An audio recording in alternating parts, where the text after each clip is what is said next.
Magandang araw guys. For today's video guys, mag-adobo po tayo ng baboy guys. Yan po ay pinalalamot lang po natin ng konti guys. Naigisa na po natin sa sibuyas at bawang. Palalamutin na po natin yan. Lagyan natin siya ng konting tubig na mainit. Kasi medyo makapal po ang karne ng baboy natin nabili. Kalating tubig po yan guys. Baboy. Adobohin po natin. Mamaya po meron pa tayong sasawagyan na gulay guys. Medyo kailangan pa natin siyang palambutin kasi baboy po yan. Medyo makinagpunan po ng kunti. Takpan lang po natin ulit mamaya. Hintay lang po natin siyang lumambot bago natin siya lagyan ng mga timpla-timpla at yung gulay natin ay ilalagay mamaya guys. Yan nga guys, at titignan na po ulit natin. Yan, medyo natuyo na po. Ang lagay natin ng tubig na mainit. Halo-haloyin lang po natin yung konti. Medyo kailangan po kasi gusto ko malambot na malambot siya bago natin siya lagyan ng ricado at gulay. Yung gulay po kasi uli lang yun guys. Mamaya po natin lalagay guys. Yung ating plana po natin at talagang malambot na po yung karne. Tapos natin lalagay ang gulay. Ang una ko pong ilalagay ng gulay dito guys ay ang patatas. Yan. Ilalagay na po natin ng patatas guys. Dalawang klase po ang gulay natin ilalagay. Lalagyan ko rin po siya ng sitaw guys. Hindi namin ako po ang gulay na ilalagay sa adobong baboy kasi po ay ito po ay ulam po dito sa bahay guys. Ang kalahatan po yan guys, adobong baboy. Ilalagyan po natin mga additional na mga gulay-gulay. Yung pinakong patatas ay normal po yan sa adobo. Tapos yung sitaw isipan ko lang din pagsamahin guys para dumami din po yung ating ulam guys. Adobong baboy ang ating binibida po ngayon guys. Kasi titimta-timtahan po natin yan guys. Siyempre adobo po ay ang timpla po dyan ay toyo, suka. Tatakpan natin siya ng ilang sandali guys bago natin siya titimplahan na. Sigurado po yan guys. Ayan na guys, at muli natin siyang binuksan. Tinakpan natin siya sandali. Diyan na po natin siya titimplahan na natin talaga dyan guys. Pagkatimpla natin, saka natin mamaya ilalagay yung sitaw. Halo-haloin ko lang sandali at ilalagay po natin ang toyo. Ilagay natin ang toyo dyan siyempre guys. Unahin natin ang toyo. Paminta yan dapat. Guys, ilagay natin yung betchen. Paminta, nilagay ko na siya sa gisa-gisa kanina. Pamintang pino po yung ginamit ko guys pag ako naglalagay yung pino kasi ayaw dito nakakagat yung paminta, mga ganun. May bata, hindi natin siya inaahangan. Kaya yung sili guys, iniuhuli ko na rin guys. Tapos buo lang. Kasi siyempre may bata. Kalahatan po yung ulam na yan guys. Yan. Adobo po guys. Yung una po siguro talaga yung toyo. Kasi hindi po yung mga napapanood ko guys. Pinag-adobo, toyo. Tapos ng suka lang. Sa adobo, naglalagay talaga ako ng kamatis. Walang kamatis. Ngayon, ganyan na lang. Kasi naman additional lang yun yung kamatis. Talagang ang adobo naman kasi guys, toyo at suka lang nung araw. Kaya lang sa tagal ng panahon, siyempre kung ano-ano na ang mga nailalagay. Yung iba Del Monte ketchup, nalagyan ng ganon. Ketchup yung adobo ngayon, ganyan. Ayan yung sili guys, buo lang yan guys. Lagay ko lang siya ng buo. Yan, tapos siling panigang lang para talagang hindi siya maging maanghang. Ganun lang guys. Ano lang siya, ginawa ko lang siyang amoy-amoy lang yung sili, ganun. Pero ang siling panigang guys, dalawang klase yan guys. Isang maanghang saka isang hindi. Yung po yung ano ko sa tagal-tagal ko rin pagluto-lutong kahit simple luto lang guys. Yun yung naano ko guys. Ngayon yung susunod natin dyan ay siyempre Pero hindi dapat yan. Hindi dapat yung sitaw eh. Dapat kompletong timpla na muna bago natin ilagay yung sitaw. Dapat kasi hinuhuli ang sitaw guys. Toyo ang nailagay natin. Kaya dapat ang ilalagay natin dyan ay suka.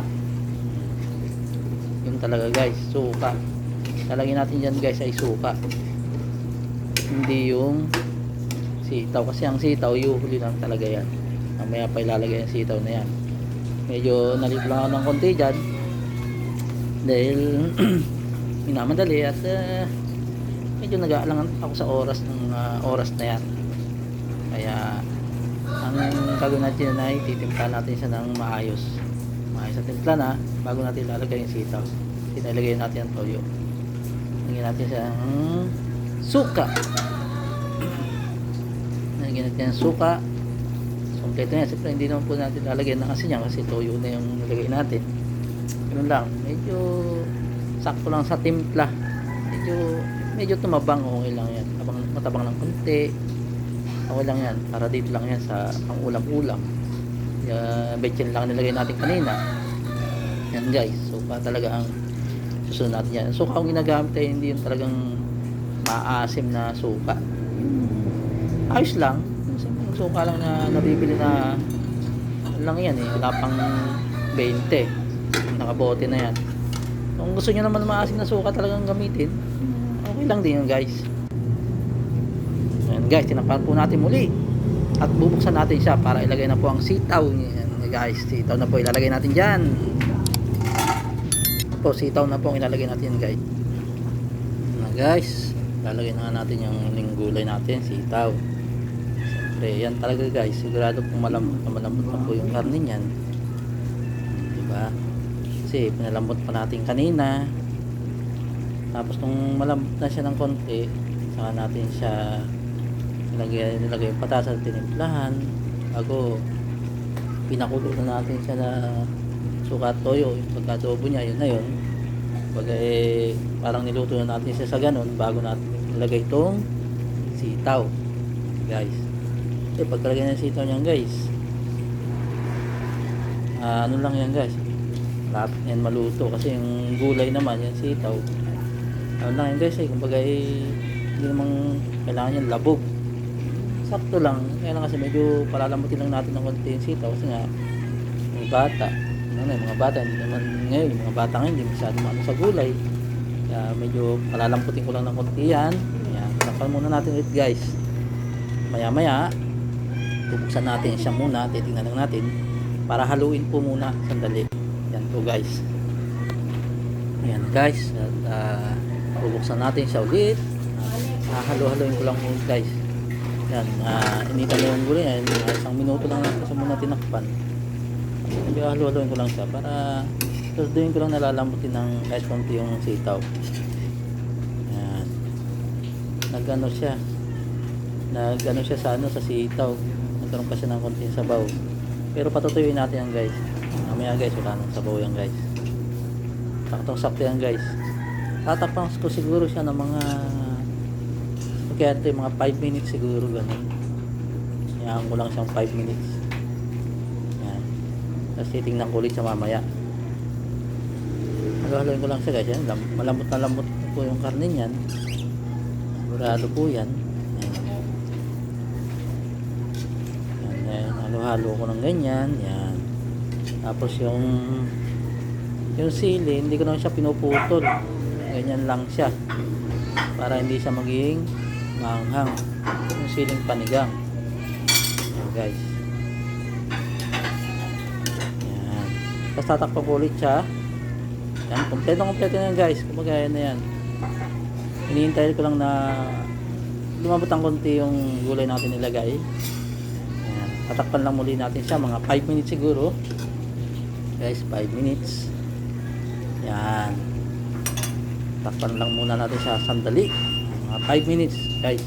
Ayan, pagbukas natin mamaya yun guys, lalagyan natin yung lalagyan na pula muna natin itong tidbits kasi nga pala mamaya ay luto na po ito. Ayan, ilalagyan ko lang po pala ng request po kasi yan nasanayan na rin po maglagay ng mga ganyan tidbits, pinya. Ayan, guys. Adobo para lang magkaroon ng tamis. Ting tamis. Yan po yung ang mag-ano ng konting tamis yung pinya sa adobo. Tatakpan na po natin siya guys. Palang natin siya sandali. 5 minutes. Yan guys. Ngayon mabubuksan po natin sa ulit. Yan, muna ang ating adobo. Ayan guys. Palang natin sandali. Ayun guys, at bubuksan na po natin siya muli. Yan po guys. Nakikita nyo naman. Yan. Bubuksan na natin siya guys. At mga 5 minutes natin siya tinakpan. Tapos binuksan natin siya. Yan. Yan guys, kita nyo naman, di ba? Yan yung ating adobo. Natuto ng sitaw. Yan, di ba?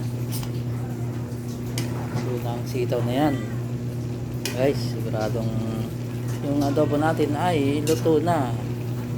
Medyo ano lang tayo sa ating pagluluto ng sitaw guys.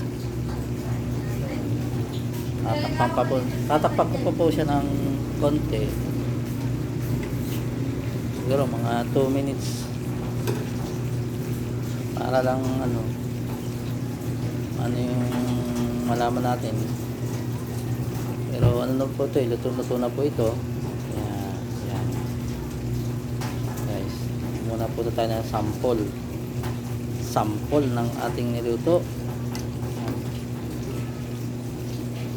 Guys, sample ng ating niluto. Tatakpan pa po natin siya ng sandali pa po. Natin lahat yan lahat ng nakalagay dyan ating titikman. Sigurado lang natin talaga ang malambot na. Guys, tapan lang po natin sandali.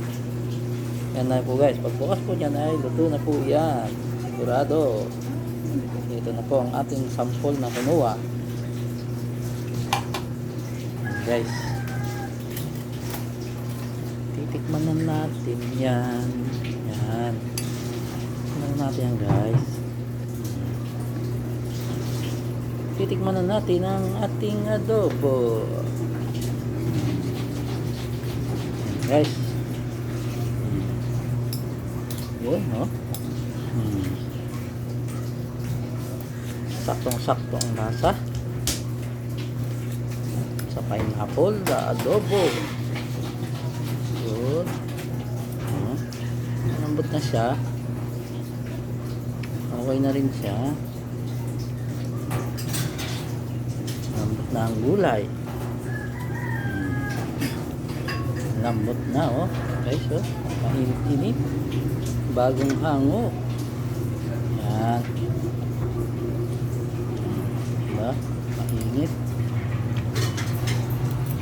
So guys, ang ating adobo. Sakto lang. Saktong-sakto lang ang ating adobo.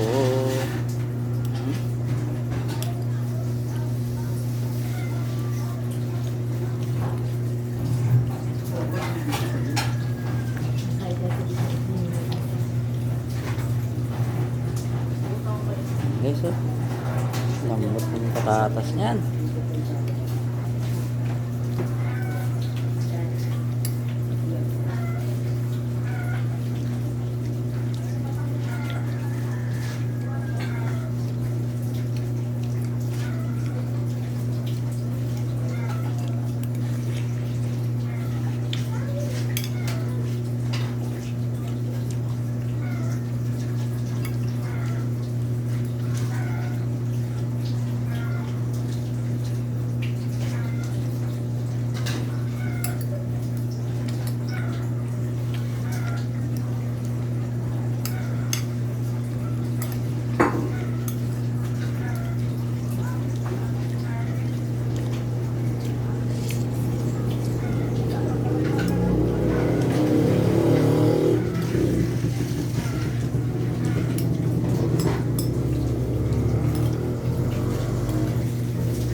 guys, at doon po natapos sa tikiman ng ating pagluluto.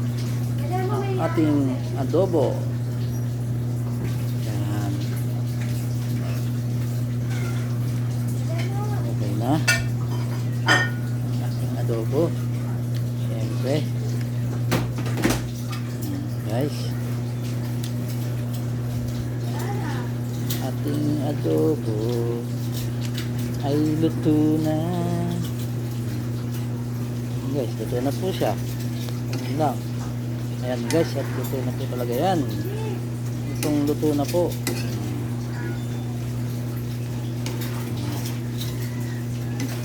Natuyo na rin siya. Natuyo-tuyo lang natin ng konti. Kasi ang adobo ay walang sabaw. Guys, bumaw na rin ang adobo, naamoy na rin ang sili. Ayan na guys, at naluto na po. Luto na po ang ating adobo. Guys, dyan po nagtatapos ang ating video guys sa pagluluto ng adobo. Hanggang sa muli po nating video guys. Siyempre, paki-subscribe na rin po ang ating channel at paki-share.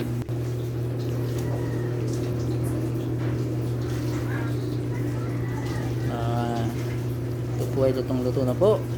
Maraming salamat po sa inyo guys. Hanggang sa muli po nating video. Siyempre, simpleng mga video, luto lang, simpleng luto lang po guys. Adobo, suka, toyo lang po yan. Yan lang po kasimple guys.